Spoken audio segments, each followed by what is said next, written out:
ವಾಣಿ ವಿಲಾಸ ಸರ್ಕಾರಿ ಆಸ್ಪತ್ರೆಯಲ್ಲಿ ಈ ಮೆಡಿಸಿನ್ ಸಿಗದೆ ರೋಗಿಗಳು ಪರದಾಡ್ತಿದ್ದಾರೆ. ಯಾಕೆ ಹೀಗೆ ಶಾರ್ಟೇಜ್ ಅಂತ ಪ್ರಶ್ನೆ ಮಾಡಿದ್ರೆ ರೋಗಿಗಳಿಗೇನೆ ಆಸ್ಪತ್ರೆ ಸಿಬ್ಬಂದಿ ಗದರಿಸ್ತಿದ್ದಾರಂತೆ. ಈ ಕುರಿತ ಒಂದು ರಿಪೋರ್ಟ್ ಇಲ್ಲಿದೆ.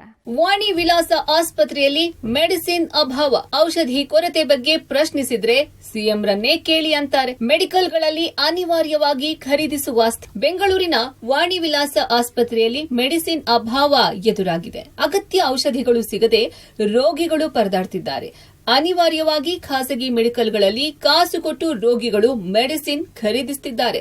ಇನ್ನು ಔಷಧಿಗಳು ಕೊಡಿ ಅಂತ ರೋಗಿಗಳು ಕೇಳಿದ್ರೆ ಖಾಲಿಯಾಗಿದೆ, ಸಿಎಂ ರನ್ನೇ ಕೇಳಿ ಅಂತ ಸಿಬ್ಬಂದಿ ಉಡಾಫೆ ಉತ್ತರ ನೀಡಿದ್ದಾರೆ. ಪ್ರಶ್ನೆ ಮಾಡ್ತಾ ಇರೋದು ನಾನು, ಪ್ರಶ್ನೆ ಮಾಡೋ ಹಕ್ಕು ನನ್ಗಿದೆ ಆಯ್ತಾ. ಎಷ್ಟು ಜನಕ್ಕೆ ನೀವು ಮೆಡಿಸನ್ ಇಲ್ಲ ಅಂತ ಕಳ್ಸೋದು? ನನ್ಗೆ ಇದು ಒಂದಾ ಇವ್ರು ಸಿಗೋದೇ ಇಲ್ಲ, ಇವೆರಡು ಸಿಗೋದೇ ಇಲ್ಲ. ವಾಣಿ ವಿಲಾಸ ಆಸ್ಪತ್ರೆಗೆ ಅಗತ್ಯ ಔಷಧಿಗಳು ಪೂರೈಕೆ ಆಗ್ತಿಲ್ಲ. ಕೆಲವು ಮಾತ್ರೆಗಳು ಮಾತ್ರ ಸ್ಟಾಕ್ ಇದ್ದು ಕೆಲ ಮಾತ್ರೆಗಳ ಕೊರತೆ ಇದೆ. ಕರ್ನಾಟಕ ರಾಜ್ಯ ವೈದ್ಯಕೀಯ ಸರಬರಾಜು ನಿಗಮದಿಂದ ಔಷಧಿಗಳ ಪೂರೈಕೆಯಲ್ಲಿ ವ್ಯತ್ಯಯ ಆಗ್ತಿದೆ ಎನ್ನಲಾಗ್ತಿದೆ.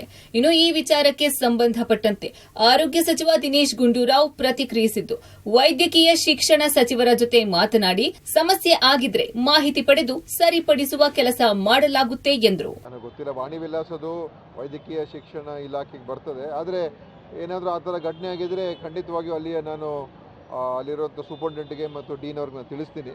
ಯಾಕಂದರೆ ಒಂದೊಂದು ಸಲ ಇರ್ಬೋದು, ನನಗೆ ಏನಾಗಿದೆ ನನಗೆ ಪೂರ್ತಿ ಮಾಹಿತಿ ಇಲ್ಲ.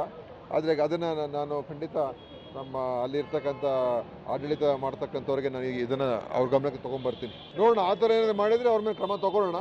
ಅದೇನು ನಡೆದಿದೆ ಅಂತ ನಾನು ನಮ್ಮ ಅಲ್ಲಿರ್ತಕ್ಕಂಥ ಡೀನ್ ಮತ್ತು ಸೂಪರಿಂಟೆಂಡೆಂಟ್ ಇದ್ದಾರೆ, ಅವ್ರಿಗೆ ನಾನು ತಿಳಿಸ್ತೀನಿ.